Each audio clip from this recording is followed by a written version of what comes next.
All right, everybody. Thanks so much for stopping by another live episode of Real Estate Titans, sponsored by Lion Bolt Media. I'm your host, Greg Fowler, traveling throughout the marketplace, interviewing the top professionals in our field, essentially gathering insight, inspiration, really drives and motivates these top producers above and beyond everybody else in what I'd like to consider a real estate titan. Now, our very special guest and featured titan for episode 282, all the way from Vancouver, Canada, none other than my good friend, Dean Philpott. Dean, it's an honor and a pleasure, my friend. I appreciate you taking the time today. Greg, it's my pleasure. Thank you so much for having me. And just for clarification, it's Vancouver Island right next to Vancouver, Canada. So we're all together. We got it. We got it. You've nailed it now. Vancouver I appreciate Island. It, Dean. You know, shame on me for that. And again, I always appreciate the clarification. This is a candid conversation, as always, it being live.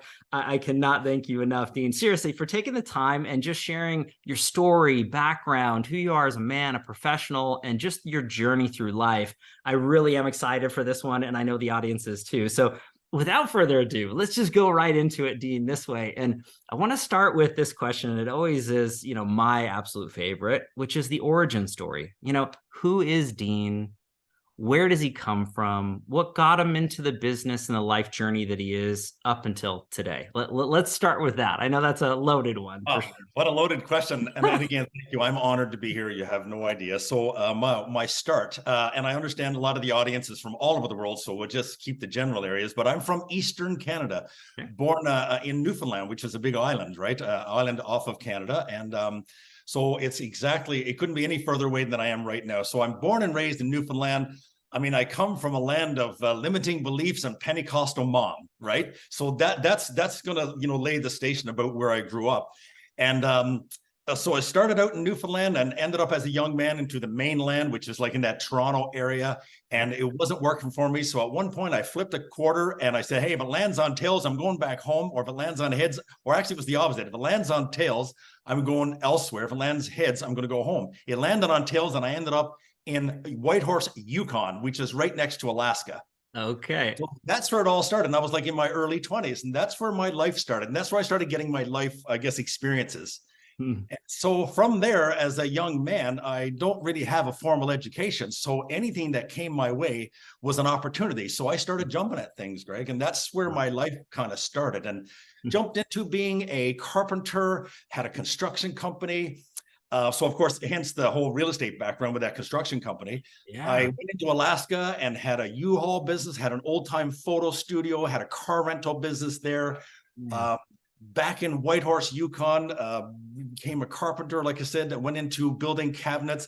And everywhere I went, this is the part that leads into the real estate. People would say to me, Dean, oh my God, have you ever considered being a real estate agent? And I'm like, well, you know, guys, I got a lot on the go right now. I was a private investigator for 10 years with the company, you know, and the opportunity goes on and on and on. So when they would say this question, I'm like, I'm too busy to be a realtor. But then I became friends with a couple of realtors.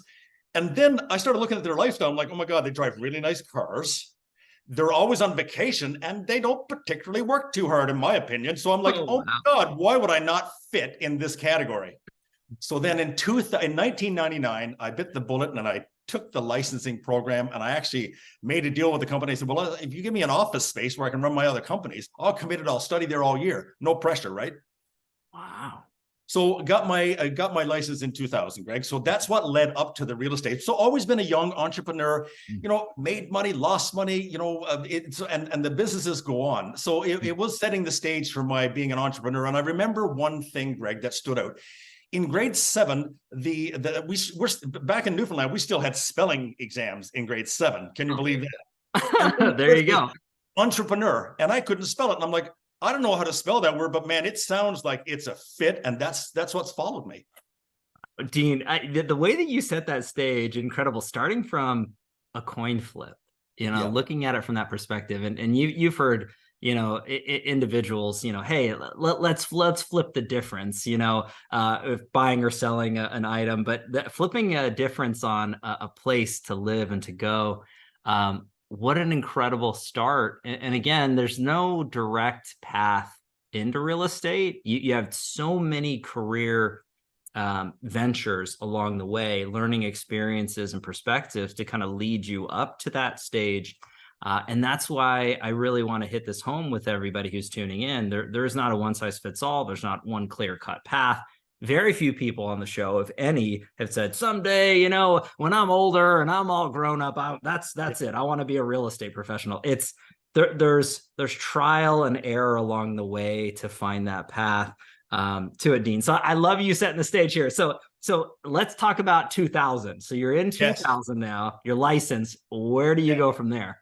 Okay, started with the brokerage we all know, Century 21, and I was there basically for 5 minutes, and it just wasn't a fit. Although they had housed me for that year, you know, to come in and do my license, you know, it just wasn't a fit. So I said, okay, I'm just going to jump ship right away, and that was year 2000. Just had my license, and then I went to our other brokerage, Remax of Whitehorse kind of thing, you know, Action Realty, and I thought, okay, now I'm with the big boys. I am going to hit this out of the park, and they were, you know, they knew my energy from all those years of having those companies, and so you know, I was building relationships over those years. And oh my gosh, Greg, 0 sales in 8 months. I went to Remax and I was supposed to be, I was brought in as the new heavy hitter, and I did 0 sales in 8 months, and it blew my mind. And I had said, so I was said to my second wife by this time, a lot when I'm there, we don't need to go there, but so my broker says, Dean, what the hell is going on? And I'm like, my Vivian says to me, she goes, Dean, we can give this 12 months, but my gosh, what are we going to do? I'm like, oh my goodness. So I was at that stage where I was paying attention to everything that was being said and grasping at straws. 8 months. And I was a very energetic young kid, and I couldn't put it together. So I went to a seminar out somewhere else in Canada, and I came back with 3 ideas, Greg, and I thought it revolutionized by the beginning of my career. And that's where it started. So they had sent me out for like a, you know, it's like, oh my God, we got to get Dean out somewhere, because I mean, whatever's going on in here is not working. So I went out, and again, one of the speakers, Greg, says, you know, you only need one good idea to change your life in real estate. And so at that point, this is all new for me. I was used to touching things in the morning and it being gold in the afternoon. That's just who I was in that little town of Whitehorse. And understand, Whitehorse had 25,000 people. So, you know, I wanted to become a big fish in that small pond. And then the more I couldn't have any sales, the more I wanted to be number one. And so then I got obsessed with being number one. So, I mean, yeah, I'll just jump right into it. So I come back with these 3 ideas for anybody that wants the new ideas when they're a brand new realtor, or can use it in their career now. But remember, this is back in 2000. I was only just having a cell phone in my hand, and, you know, everything was done, you know, paper. I mean, this was no laptops then. You had your big old VIC 20 in the back, and that's what it was. Nice. So I was coming into this thing, and I walked back with 3 ideas. And so at the time, nobody had their picture on their signs, and they weren't using their picture. And so the lady, her name was Tony. I'll never forget it. Put your picture everywhere. And I thought, okay, well, that's easy. Okay. And then find a farm area. And I'm like, a farm area? There's no farming. And that's how ignorant I was. I didn't know what a farm area was. Pick an area in your town, dominate it, and don't give up, because make that area your, you know what, you know, make it your, make it. And then the last but not least was find a hook. And hence, you know, we're going to talk about that. So I come back from that conference, and I started implementing all these things. And I knew I was on the right path, because everybody in the building was saying, you are one crazy kid. Don't spend your money and your time doing that. And so again, put my picture on the signs. It started happening. So I'm just going to keep on going here, because I just love. No, Dean, this is gold. Keep going for sure. So I put the picture on the sign. Now we're back in 2001 now, right? And so this is new in a small town of 25,000 people. Put it on your, you know, put it on your email signature, make notepads, put it on the pad, put your picture everywhere, because nobody wasn't. And then so I started hearing flack from everybody in my office, and I knew in my heart, it's like, okay, I'm on to something, baby. So when that started happening, I started a farm area. I picked a little area called Riverdale, and I don't know, it had 400 or 500 houses. And so because my picture had my sign, people were walking into my office going, okay, I don't remember who it is, because I was looking at his picture and he's bald. So whoever the bald person is that owns this listing, I want to talk to him. Wow. Okay, so then I started happening. And again, being a man from back east, you know, sometimes we're not all that bright. Things got to happen a lot for us to understand. So the third time in 1 month, a person came into the office and they said, okay, I don't know what his name is, but he's bald, he's on a sign, but I want to buy that house. And the receptionist came back, she goes, Dean, everybody don't know your name, but they call you the bald guy. And but boom, here was my hook was born. Wow. been born. And so it had to be organic, because when you're doing a hook, you can't just go out and name yourself, hey, I'm whatever, So, I mean, and it seemed dorky at the time. So I remember, Greg, my heart melting when I felt this. And I'm like, oh my God, this is the hook. But my God, I can't say I'm the bald guy from Remax. Are you kidding me? And so I put it very small underneath one of my listings in the newspaper ad, because we didn't have Facebook by that time, right? It was all paper. So I put down listed by the bald guy called Dean. Well, my office went off the charts, and they were damn near going to fire me for like misrepresentation of like product, being a professional. And I got into so much. It was just intense. Yikes. Thought, no, this is good. Greg, it was born. And, a year later, I was not only dominating that area in Riverdale, everybody in town didn't know my name, but they knew I was the bald guy. And so that's where that started. So there's my 3 right off the bat tips. Dean, massive tips, by the way. I want to kind of unpack those just right off the bat. And huge advice, massive advice for anybody who's tuning into this. Whether you're new or a seasoned pro, I think that you can really overlook these thoughts. Imagery, right? So that idea of, people so focused on logos and branding, and ultimately the consumer is not doing a deal with a logo and or directed to brand or to a brokerage per se. They're doing business with Dean. Right. So your face, your persona is the individual I'm engaging with.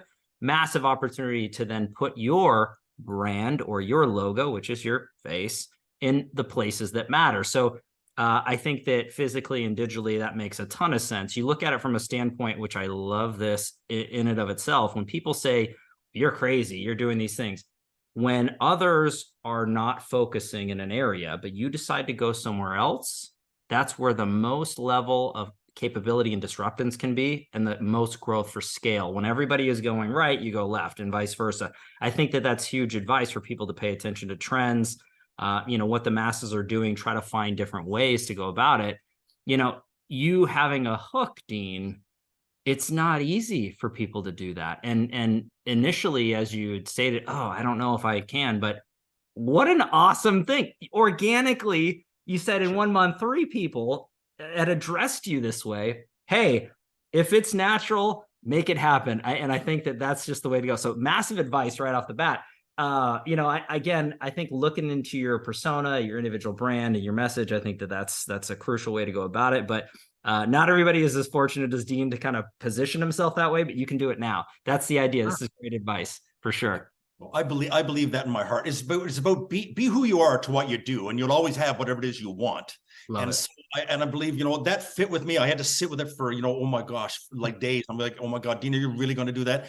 And, and then as, we're going to talk about, I'm one guy with 2 careers. In my second career of real estate, when we talk about that in the second half, I was able to take the same branding and not only do it again, but do it in a different province. And so I was able to take that out and move it into a different part of Canada, and it went again. So again, this is what I want to encourage people. It's like, you come up with your hook, it's with you for life, and you can scale it and take it with you, baby, right? This is my thing.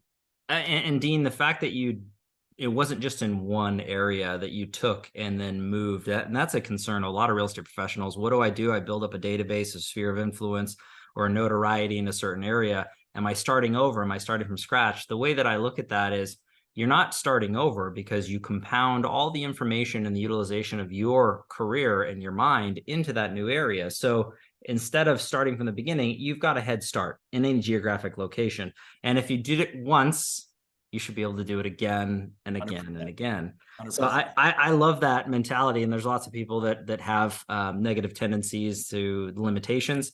They're only on ourselves. And obviously you don't live that way, Dean. You don't have that. But I want to go into the next part. So you've really developed this. You were at Century 21, at Remax.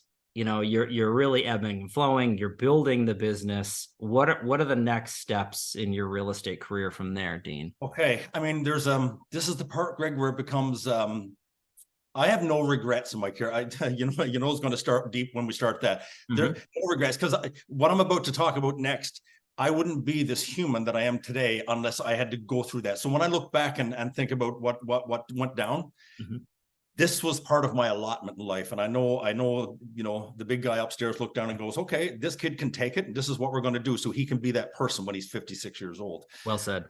So I had become obsessed. I talked about, like, Greg, we were the poorest family in my town, and I didn't know this. And I didn't know this is what drove me when I was a kid. Wow. I didn't realize that when people brought us food on Sundays, that they didn't do that for everybody. We were the poorest family. And so I didn't know when I was getting into business and being driven, I didn't know that's what was driving me.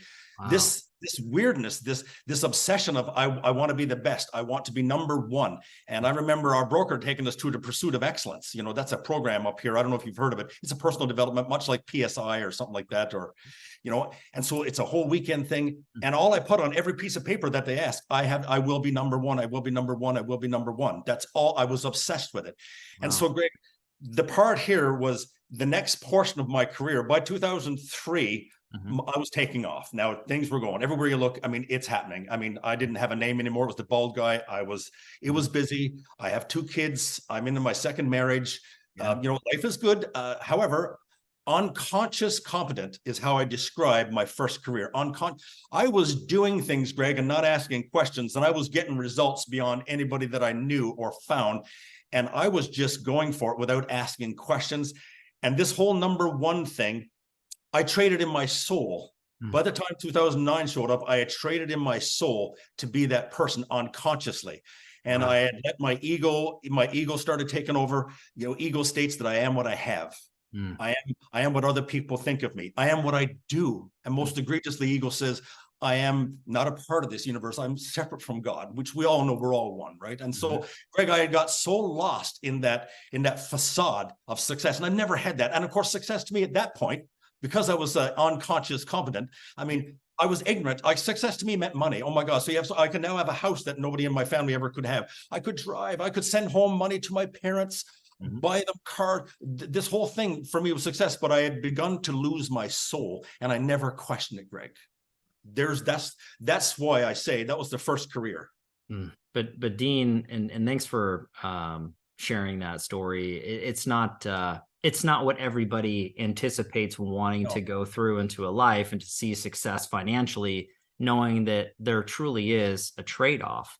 And you having that hunger, thirst, you know, to really hit those goals, to be number one, you know, in that period of time, you know, give or take, you know, let's just say 7-8 years, and, you know, in total before getting to that time frame, a lot of adjustments have happened. And I feel that, and this is just me, Dean, I feel that so many of us were in the moment and we don't necessarily see what's happening around us because it's happening on a daily, and we don't look down the road to see where we were versus where we're going. And you lift your head up one day and you say, oh my gosh, look at what happened now. And so the fact of the matter is that you identified that at that time in your life, and, you know, you have reflection on it today. And again, it's not saying that you can't have goals and you can't be number one in your market and all these different things financially. That's not a negative in the nature. But I think, at least I don't want to put words in your mouth, Dean, but where you're coming from is that there's a way to reflect and to be in those moments to understand, what am I really doing? Well, what's really going on here? I think it's being self-aware. But let's go from that point though too, Dean. So it's 2009. You're in this spot.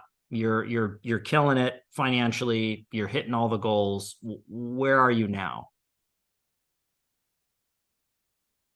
Yeah. So, Greg, this is the part where I don't remember. I probably don't remember.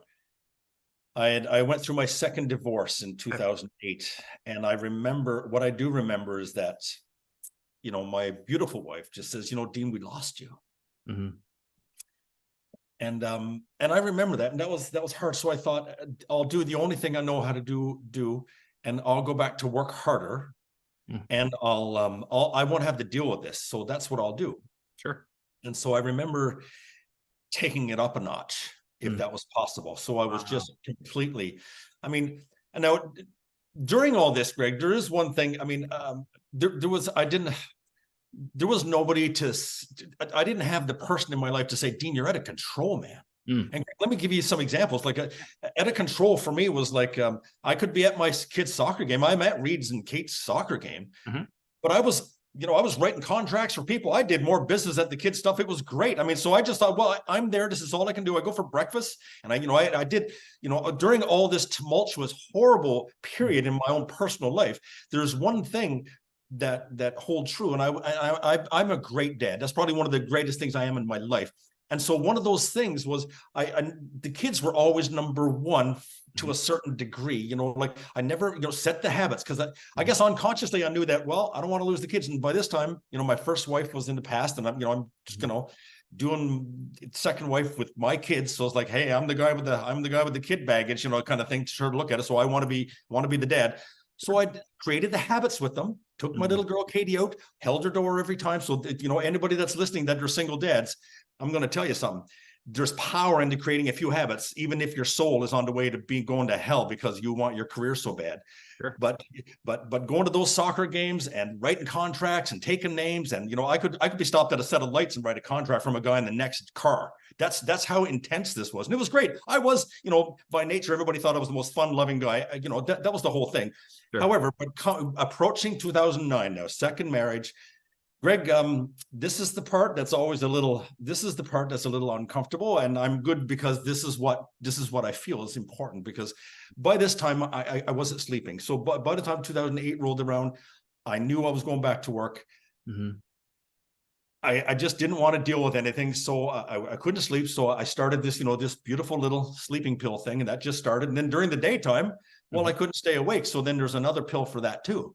And so then there's another one, and there's another one. And then, Greg, before you know it, I'm introduced to the family, that people know there's a family of Oxy family out there. And so by this time, Greg, there's and I don't know if it was a dependency or a habit, or it became to a point, Greg, where on February 9th, 2014, I kissed myself goodbye in the mirror, and I wasn't myself, Greg, for weeks and months. And I got out of bed. I looked like the episode of Tony Soprano with the beard on, and he was just wandering around aimlessly.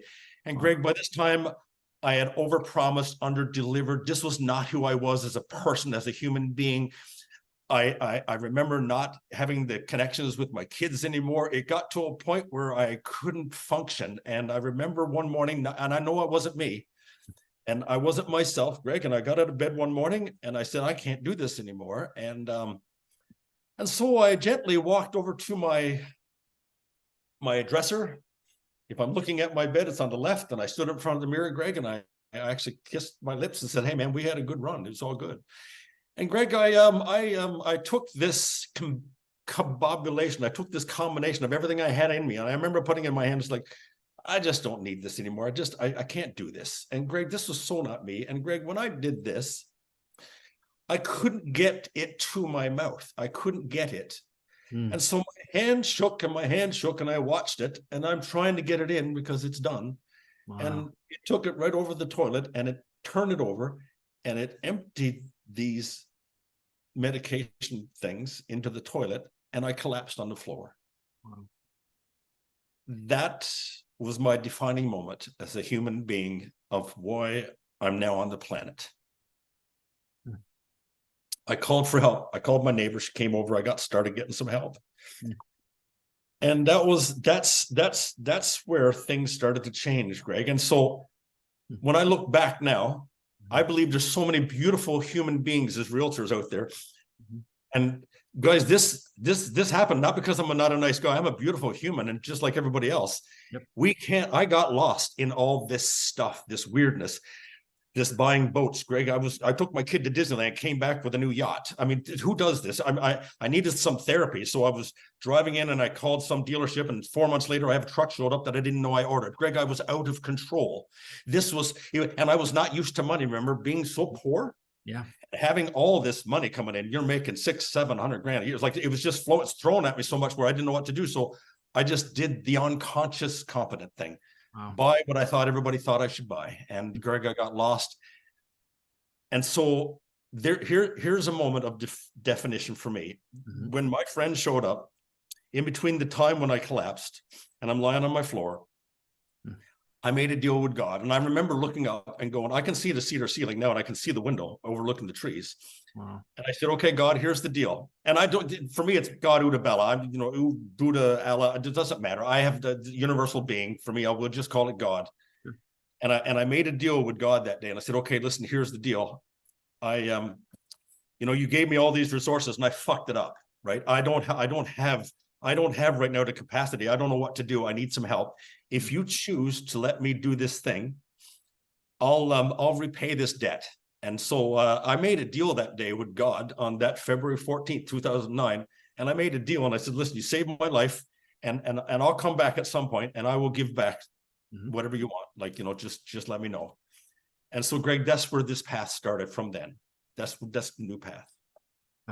Dean, words can't describe the emotions that you've really shared with everybody here. And I know that there are so many people tuning in live with us or that are maybe listening or watching after the fact, truly touched by the fact that you were humble enough, gracious enough to share that story and that part of your life, and not a great part. But in turn, taking that experience and learning and changing and morphing and growing from that, I think that the big takeaway to me is that, not necessarily looking at it from a standpoint of what others think of us or doing or taking actions based off of others' opinions or perspectives, living a life by design. It's never too late. I think that that's a big importance for people to take away. There's spots in life where I know people feel that it is it. And I think that ultimately there's so much more out there and so much impact, but it is a serious thing. And people don't talk about it. People don't talk about depression. People don't talk about negativity in lives. It's all sunshine and roses. That's just not the case. And, somebody such as yourself who has been through so much in a life, experienced that, and then grew and moved on from that, Dean, it's an absolute inspiration. So you just need to know that there's people that are taking this to heart. Maybe they're in a similarity in situation right now, and there might be impact based off of what you're saying today. So I can't thank you enough. I know that there are people on here that are also sending you love, for that experience. Where's the next chapter, Dean? So you're at this point in your life. You made the promise. Where are you now? What are the next steps kind of going through? Thank you. Well, they say the definition of insanity, right, is to get up and do it all over again, expecting different results. So I was happy to say that I wasn't part of the insanity group for the first time. Love it. And so September of 2014, that's 7 months after my collapse on the same floor, I got up in my house and I heard someone whistling, and I came down the stairs and it was me. And so I knew that I had been found and I've been helped. And so I started just on this personal development journey, Greg. I was 42 years old and I had never been I don't know what personal development meant. And I began to find, I just started putting out, when you're ready, the teachers will arrive, Greg. And, my mentor, Bob Proctor, he just passed away a couple of years ago. He became a dear friend. I resonated with him and Wayne Dyer. There's some people that I resonated with. And then I went the other way. I have an addictive personality and I had money. So two things. I jumped on every plane and I went to every personal development thing there was in North America. Wow. If there was a plane heading out towards Bob Proctor seminars, I was there. And I was sitting in the front row going, pick me, because I'm in. So I did this for the next 5 years. My real estate career slowed down in Whitehorse.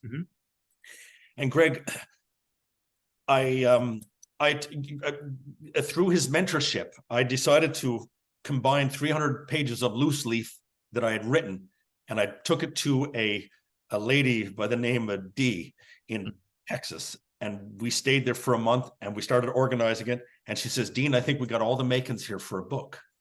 And so, Greg, I took my thoughts and I put them on paper. The thoughts that I had my whole life, all these depression thoughts, these thoughts, those thoughts. And I combined them in 2011 and I got help and we created a book with my thoughts on paper, the words.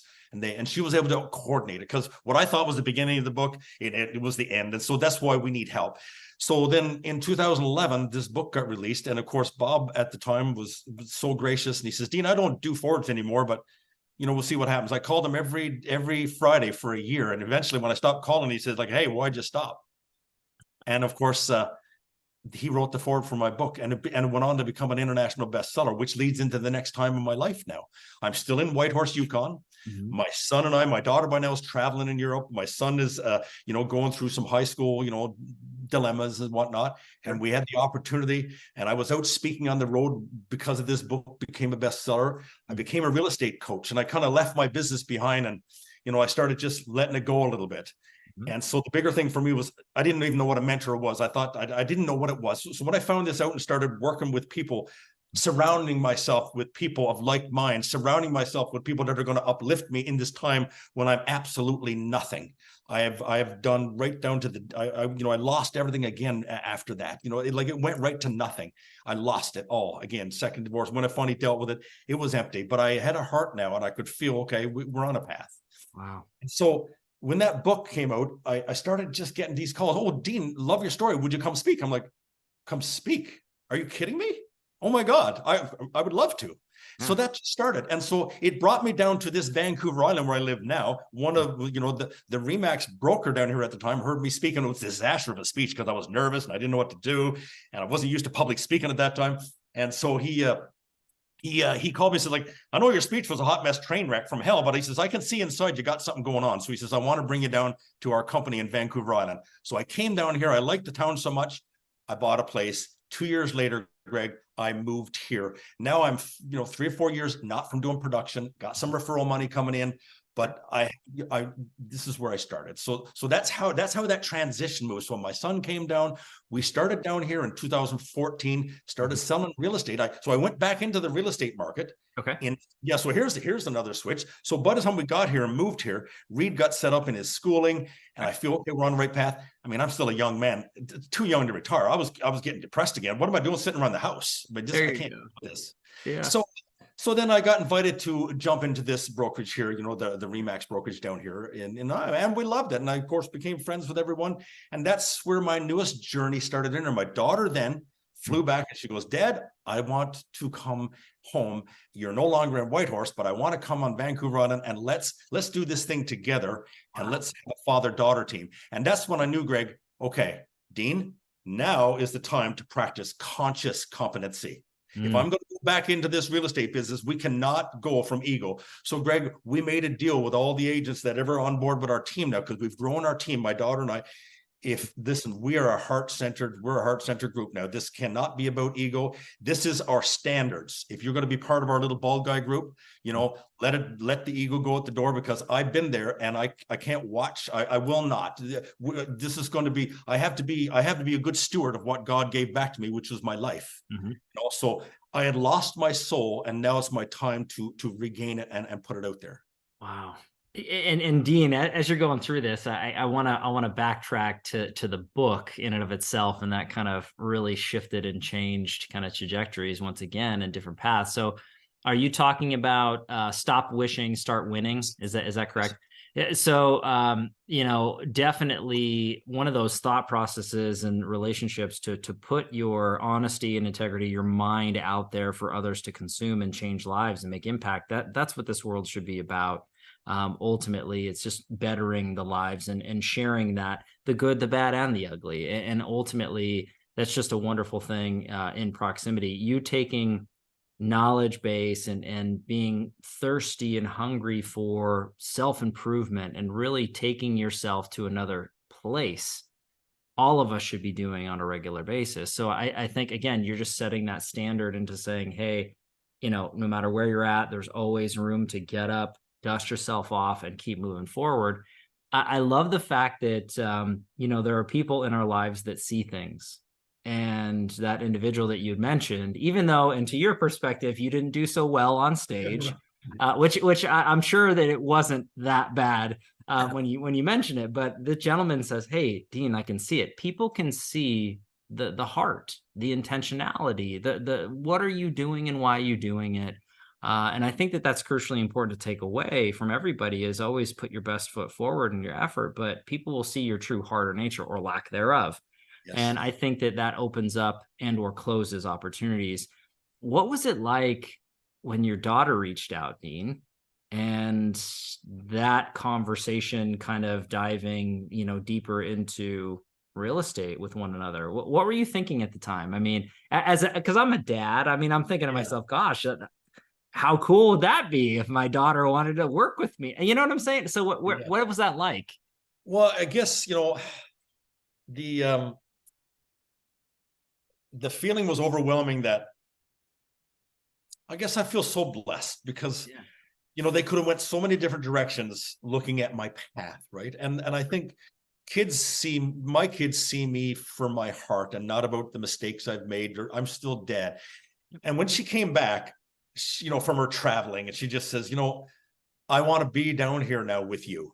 I mean, because again, this is what it's been. And so my son was here, and that was overwhelmingly beautiful. And I thought, okay, God, thank you. Because now listen, if I want to make an impact on this planet, I want to be able to share that platform and stage with my kids, because who better now to be a mentor for her than, me, and watch my mistakes. And Greg, make no mistake, this has not been easy. We like Katie, my daughter Kate, she's like me but she's in a skirt. So it's like big personality. She's, and wow, so we butt heads a lot, but through this has been 7 years or so now. We've been doing this thing together. Oh, so good. Greg, it just gets better and better and better. And I mean, I've watched her go into these listing appointments now and truly drop the armor and be who she is and be the biggest, best. And I'm like, oh my gosh, Greg, there's no other reward on the planet knowing that you're watching your child be her best, and because she wants to be that person. And then my son is in the same neighborhood. We all live in the same little town here. I love it. This is without my kids. I come back and say, wow, I wouldn't be who I am today, right? Just like all these real estate experiences made us who we are. Yeah. But having that feeling of Kate coming back here and then starting our business again, wow. And we started with that brokerage that I talked about, and it soon led into a part where it was really evident because of my new shift. Let's talk about that. Like, here's the Dean 2.0, 2016. Sure. And so we got in here, we got our feet wet. I only knew one man in this town when we arrived. I knew one person. Wow. And so I'm like, okay, boy, we got an uphill battle. And I said to Kate, okay, Kate, you're blonde, you're young, you're beautiful. I said, do we really want to do this bald guy real estate team? I mean, come on. I mean, I'm your father. She goes, you know what, Dad, I trust you. Ooh. I said, well, she goes, Dad, you do what you feel you need to do to make this company, whatever it is that you feel is in your vision, right? I'm like, Kate, I took this, we don't know anybody, so we got to figure something out. So, okay, let's do the bald guy real estate team. And so that's what we did. And she walked right into it. And our first few ads that we put out was like the bald and the beautiful. We started just mixing stuff up. And Greg, it just organically unfolded. And I tell you, like back to knocking on doors. We didn't know anybody. We got to know the neighborhood, walked up and down Main Street. Hi, my name is Dean. It's my daughter, Kate. We're selling real estate. We're with it. So that's how we started. And so that's how we've become who we are now. But it was really evident, like we didn't fit in the mold of the brokerage. And so it was like, this is not working for us. And I'm like, oh, wow, what's not working? Well, you're gonna need to do this. We're more corporate. And I'm like, now that was my first thing. Normally, Greg, I'd have done, okay, whatever you say, I'll do it. I'll just go. Wow.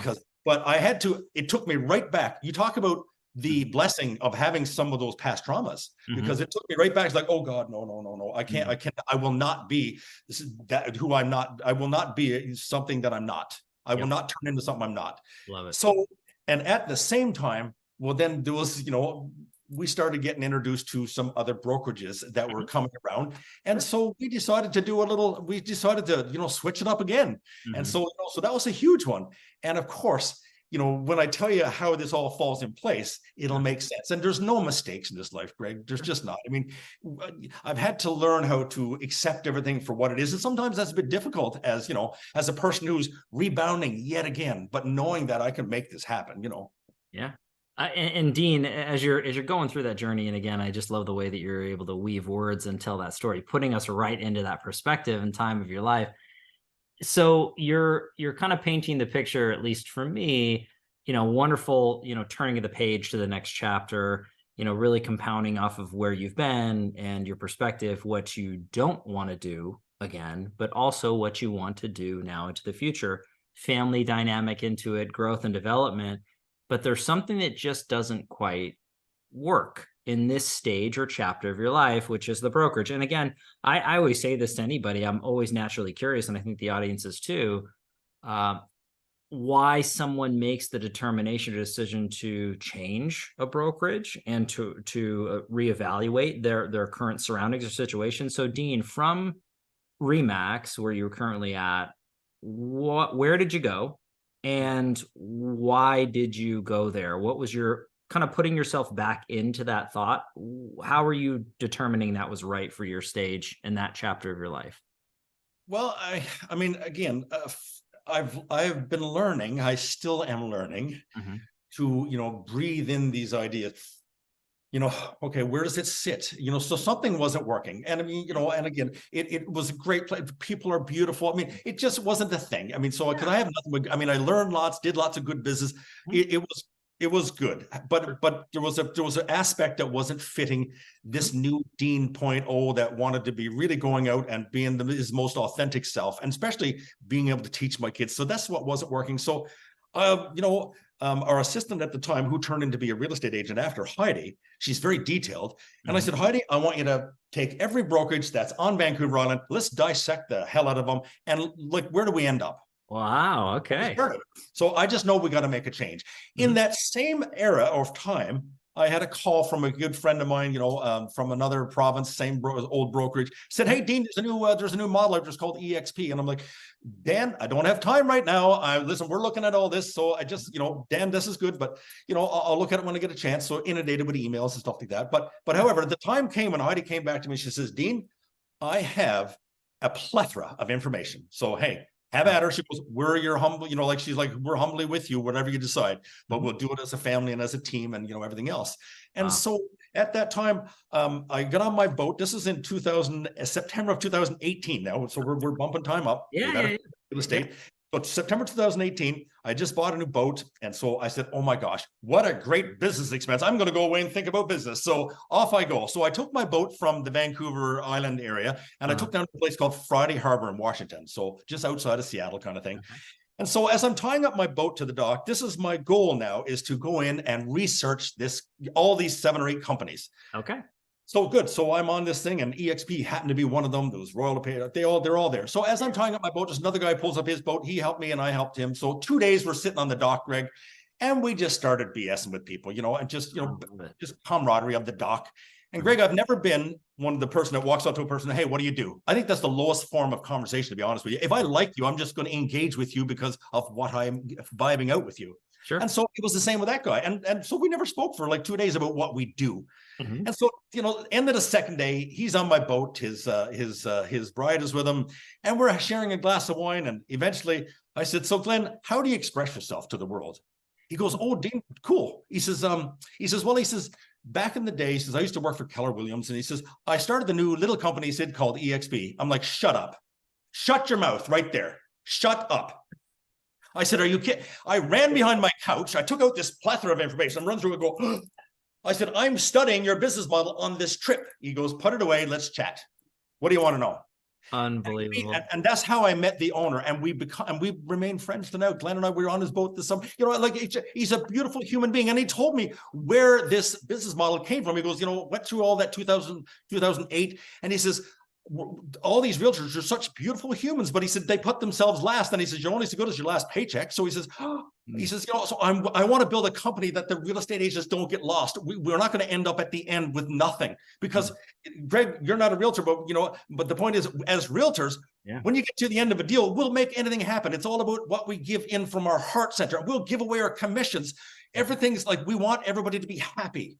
And so unfortunately, a lot of good realtors are not good business people. So they end up at the end of their careers with absolutely nothing. And then, so they're still working when they're 80s. Glenn's like, "Screw that. I'm going to produce a model that everybody's taking care of, and this is how I'm going to do it. So when I finished with him that 2 days, I'm like, Glenn, done.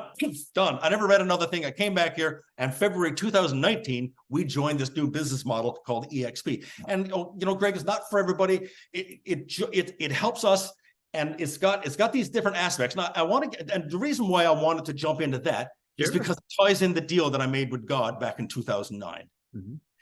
When I joined EXP, Greg, this was an opportunity. How many people are on the planet? Glenn and I met at that point that day for a reason.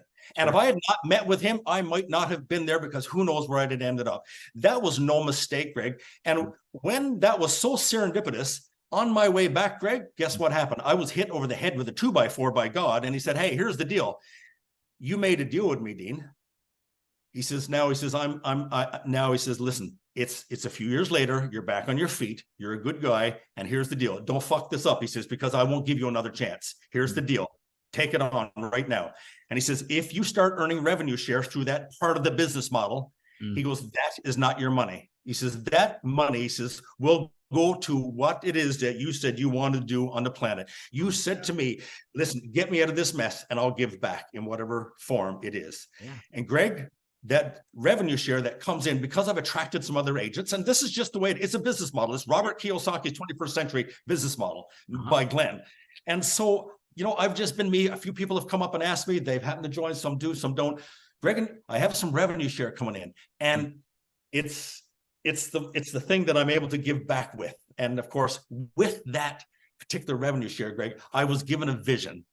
And the vision, Greg, I purchased a piece of land on a southern Gulf island called Gabriola Island, just 20-minute ferry ride from Vancouver Island. It's a Gulf island. Greg, I got 15 acres on a mountain, and it's raw land. And I was able to purchase it from the stock options that I have with EXP. And now the revenue share pays the mortgage. Greg, the vision for this property is to build a retreat center for burnt out realtors and the world, not just burnt out realtors. I want people to come, Greg, and recapture themselves, or when they're at that point, Greg, instead of putting their hand to their mouth, I want them to know that there's a place out there. Okay, I fucked up. Okay, good. I have a safe place to go, that I know that they've been through what I've been through, and through the love of therapy of animals and some many different treatments that we'll be able to provide, Greg, to bring people back to life so they don't have to do that right at the end. So, Greg, that's what this is about. That's why this business model is important to me. Dean, I want to definitely stop there, because I want to dive deeper into the ranch and everything that you're mentioning there. But we got to talk about the serendipitous nature of you and Glenn, and the just the boats and the travel and the opened conversation with a complete stranger, getting to know one another. And what a beautiful story, if you think about it. And I agree. People are put in and out of our lives for a reason. I don't find that to be just happenstance, that all the stars are aligning. Think about all the little steps throughout your life to get you to that particular point. There definitely is more to it than people want to admit sometimes. But I think the fact that you were already researching, there wasn't quite the right fit, where you're currently at in the chapter of your life, and then taking that journey, looking back on it into that perspective, was there any key takeaways from Glenn that might have stood out to you during that conversation? And not even about real estate. Maybe it was just about life, or the way that you guys were communicating. Anything that sticks out to you as you were having that conversation for a few days that maybe the audience hasn't heard before, or something that you haven't shared before? Anything that comes to mind? I mean, what continues to come to mind is the humility. Oof. Is the humility and the authenticity. I mean, it couldn't have been ever planned. And I watched the guy for 2 days, and of course we're parked right next to each other. And it was just nothing more than it was just, I didn't find any ego, this is mine, I've done this. Like, there was none of that stuff. He's just a beautiful human being. And you could tell his mission on the planet is to make my life better. you know, as a real estate agent. He cared, and it keeps on going on. And this is, you know, this was just beautiful over those. And after I found out about it, because I didn't know who he was, which was great. I mean, I quite liked him. He was just a nice human. Because, you know, hey, there's a lot of boaters that aren't nice either, right? Like anybody on the planet. But what it was, he says, Dean, you know, we have a value system. He says, you know, we want to be, you know, we want to be forward thinking. We have education. And he said, Dean, what's most important to you? Yeah, I remember asking that. What's most important to you as you move forward in this part of your life? I said, I want to be able to help people. My God, I want to be able to help people through my coaching, maybe. I don't know. I said, I just want to be, I have to be giving back. This is I'm done taking. And I remember him, and he kind of chuckled. He says, oh, you want to do coaching? Oh, there's lots of platforms. And I'm like, really? I said, I just want to go on and be able to tell people how to raise their level of awareness. Can you give me some platform to speak and tell people how to be a good dad? Can you give me a platform to speak, to say, you know, what I did do to get my business off the ground and how to save your friggin' soul when you feel you're going to be lost? And he says, Dean, we got it all. It's already set up. You don't even need to make this. So I knew then that it was just done. I was done. I was home. I came back here and I walked in, and the glow was on my face like a beautiful pregnant lady, right? The glow was here. Oh my God, you're glowing. Yes, I am. You know, I found what's going to work for me in my life. Wow. Now I feel good. Now I love that. And again, the perspective of why people make the decisions, and you know, it's got to be right for anybody involved, and everyone makes decisions based off of what's in their environment. But to me, I think what's so beautiful about your story and your journey is you're looking for a place not only to maximize and continue the legacy and build with family, but also to help and guide others through your experiences, to coach, to train, to mentor. And what a great opportunity through EXP to do that. But okay, so we got to talk about the ranch and the retreat situation. What does that look like? I guess, how far along is that, Dean? And you know, what information can we give out to the public? If it's not too early, that sort of thing. I would love to kind of talk about that, because that's just fascinating. So we got the early stage of it. So give us the you know, kind of the background as to what they would be expecting going there, and what your plans are, you know, for somebody and their experience. I would love to hear this. Sure. Well, I mean, Greg, it's evolving every day. So where we are now, when I bought it, it was a piece of raw land, and it wasn't even for sale. It was on a development. It was at the end, and the developer was showing me, you know, the lot that was for sale. And I looked, well, what's that one over there? And he goes, well, that's not for sale. I'm like, oh my God, well, there's 3 eagles just landed on a tree that says it is for sale, and it's mine. And he goes, oh my God, I've never seen 3 eagles land on a tree. And so then I started sharing. I said, listen, I need a piece of property. I want to be able to bring my closest people that have gifts in my life, my friends who can share their gifts, and the practitioners in my life that want to, you know, help me. I want to be able to create a space. And I was telling the developer, Don, this, and he goes, well, that's good, and we're always looking for those people on this kind of land, but that's not for sale. 4 months later, he says, Dean, oh my gosh, I support you 100%. So he sold me the land. Wow. So now I bought a raw piece of land. That was July of 22. Okay. So now, Greg, you know, much as I love my revenue sharing is coming in, but I mean, you know, so the point is, I mean, there's only, you know, so I got enough money to buy. Yeah. We have left on it, which is almost paid for, which I'm so grateful. Again, the stocks and stuff. I mean, it all lined up. So, but now, so we got the road put in. There's the power put in. It was 7 power poles. I mean, there was $100,000 for that. There was the water. We got so much water, 20 gallons a minute, which is huge. And you know, when someone heard about the cause, they donated their donkey for therapy animal. And so I have a donkey named Rosie on there. She's 31. And Greg, now setting the stage, like Rosie had to be there first, because I believe that I have got so much peace by being around that donkey, and so much unconditional love. It's beyond measure. So I know there's healing there, Greg. And there's, you know, for whatever people need, there's going to be a donkey there that can listen and lick you, and you can go clean up donkey shit in the morning and feel good about your life. Right. Oh, it's so good. So then the plan, and again, so this is the part where it's unfolding, and I don't really have all the details, but my gosh, what I do know is that I want to create a space where the human can come on the property and just feel that they can let go and not be judged, without judgment, just to come on and go, listen, I need help. And so when we decide what that program might look like, we'll have practitioners. We'll have a 10,000 square foot facility with 10 treatment rooms. You know, we'll have places they can go to either do, you know, sound therapy, force bathing. I have one of my friends, Shelly, who, you know, she loves doing force bathing. And there's the psychedelic aspect of it. There's psilocybin treatments, clinical treatments. There's end of life programs. You know, just come one, come all. I believe I want to create a space, Greg, for people to come in and just have a sense of going back to themselves and to allow themselves to feel again and not be attached to everything else in the world that's taken their time. I want them to come back. I want them to come back and feel their own heart center, Greg. This is what I want. And when we do that, Greg, they'll leave and they'll know how to navigate the newness of their life and integration. And would there be better dads, Greg, be better realtors, come back and be a better team leader, come back and give and understand that it's not all about me. This whole world is about all of us being one. Greg, that's what I want. Dean, that is a massive, impact into nature. And I think that as anybody who's tuning into this with us right now or after the fact, high performing individuals, entrepreneurs, real estate professionals, there's lots of pressure. There's lots of stress that's involved in certain aspects, if not many aspects of life and growth of business.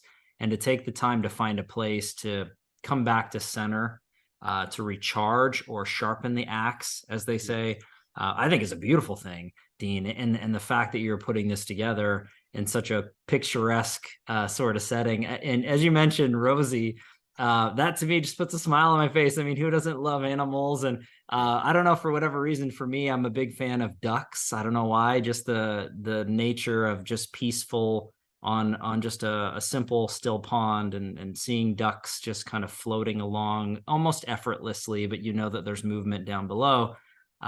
There's something about that connectivity in nature to animals and nature to really bring you back to center. So I love the fact that you're doing this. Do you have any time frames, or is there a way for the audience to say, hey, Dean, I want to be a part of that, or, I want to know when that thing's ready to go? I guess what's the best way for people to get a hold of you, to connect with you this way, to learn more on a business side, a personal side, and everything for what you're doing for the ranch? What's the best way? Sure. Well, the ranch is called Rebel Free Ranch, REBIL. Okay. Rebel Free Ranch. So I've just started our Facebook page again. Everything it's like drinking through a fire hose right now, and running our business in real estate and going over there and coming back. But I'm surrounded with people that are helping me, Greg. And so dean@thebaldguide.ca is the best way to get a hold of me for any of this. But the time frames, I mean, it's right now. To be honest with you, like I've invited people over already to even do work on the ranch and like be part of this thing. Like, I built a 20-foot yurt. So we put that on the property. And so there's been some journeys going on in the yurt. It doesn't. And so I was one of those guys that, well, it's got to be all finished before we can do anything. And so what I'm learning, Greg, again, as the universe, comes back and says, Dean, it's not about the destination, it's about the journey. Ooh. And I'm like, oh my gosh, wow. So at this point, I mean, I'm just cleaning land. We're preparing. I know where the facility is going to go. We have outhouses, but we have power and we have water and we have a little cabin there. And so, for anybody that's even around and wants to just join and just come over and go, well, listen, hey, I got practitioners ready to rock and roll anytime for anything that's going on. Come here and be part of the journey and just help clean trees and have bonfires and tell your story, so it starts today. But the facility part, I'm thinking we're a 2-year window before we're out. We got programs to invite people in to fly in. Oh, and for all those super rich people that's on this, like we're having a helicopter pad put in. Wow. Like it's class act all the way. And I say that it's not posh, it's from our heart. But I know that, when people get up in the morning, Greg, they're going to have a beautiful surrounding and they can walk up and get their eggs for their breakfast. We have a greenhouse being built. Anybody knows about greenhouses? Help me. I don't know none of this stuff. I don't know anything, but I know this is where I'm supposed to be. That's Dean, what I know is I'm honored that you took the time today to really share this story. What a beautiful journey. You've laid, every aspect of the life out there for everybody to take consideration and love and perspective from, myself included. This has just been such a journey, and yet there's so much more to come. you know, this next chapter as you're unfolding, Dean, I can't wait. I can't wait to see what else you do and who you impact along the way. This has been phenomenal, my friend. Anything you want to say to kind of wrap up this episode? Any final words of wisdom before we finish up? I prayed before this session. I said, listen, here's the deal, you know, like, let me separate myself from what should be said or shouldn't be said. Let's just let it unfold organically. And my goal, Greg, today was to be able to help one human out there that's going to say, oh God, there's another person that I can relate to, you know, and we don't, there's other ways, and still, you know, we can have it all, and we can have balance and equanimity. And so that was my prayer today before we started this. Like, okay, God, you know, just let it come out the way it's supposed to be. And Greg, you were the man to do this with. So thank you. Like what you do and how you structure life and help people. I want to say thank you for having me, and thank you for Chuck for introducing us. Right. So, I mean, I'm one of your biggest fans. So thank you.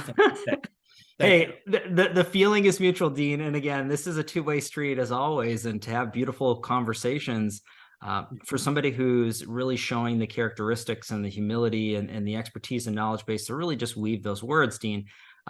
It's not easy, but you make it easy, just so you know that. And I know that so much that I've learned, the audience is the same way. I can't wait for our relationship to continue to grow, and next conversations with you, my friend, off camera, off live streams, that sort of thing. It's going to be great. I do have to dub you though, Dean. This is an official end to each episode. You are an official real estate titan. So that is a badge of honor you can wear forever. No plaques, no trophies, but it's in your heart forever, that sort of thing. And again, I can't thank you enough, Dean. It was an absolute pleasure, my friend. Thank you, Greg. Oh, gosh. And everybody, thank you, as always, for your time and attention, your love and support. If you like what we're doing with Real Estate Titans, don't forget to like, subscribe. You do know what to do at this point, but I have to say it anyways. I do want to give our sponsor a quick shout out, Lion Bolt Media. If you are a real estate professional looking to grow and scale your business with leading edge digital marketing, visit lionboltmedia.com. Now, we're live here on Real Estate Titans every Tuesday afternoon, a different Titan, a different location. Catch everybody on the next live episode of Real Estate Titans. Take care. Thanks, Dean. Thank you.